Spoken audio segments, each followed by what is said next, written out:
Back here in the Valley, neighborhoods keep grappling with more people who are homeless and what should be done. So this is drone video of camps along a trail in the East Valley. You could see here how the recent storms destroyed people's tents even around and along the tunnels. So since the pandemic, more people are homeless. Every year, the numbers from the county's homeless census go up.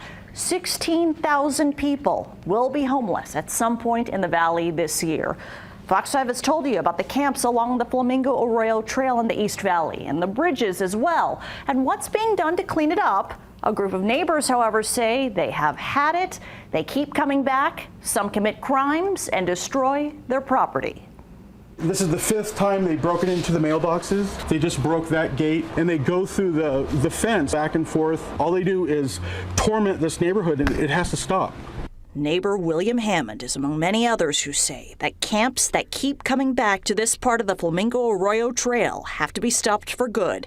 Fox 5 has reported for months on camps all along the trails and bridges on the east side and county measures to clean them up, keep campers out, or help the homeless. But along Desert Inn in Mojave, Clark County Commissioner Tick Seegerbloom even says these campers are the most resistant.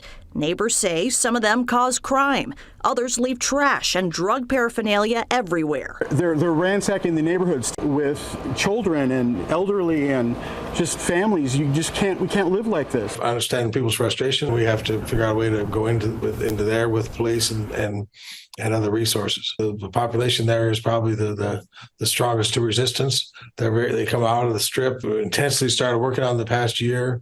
We obviously haven't solved it, but we've made some major steps. Seegerbloom says there's been progress made to cut down on camps, like putting locks on the bridges and now giving the homeless a place to go. The county just converted another motel along Boulder Highway into homeless housing. Seegerbloom says it is meant for those people living on the trails. We can take people who are willing to accept treatment. The day right now, we can't force somebody to take that service. Seegerbloom says you can't arrest someone for being homeless, especially if there's nowhere for them to go.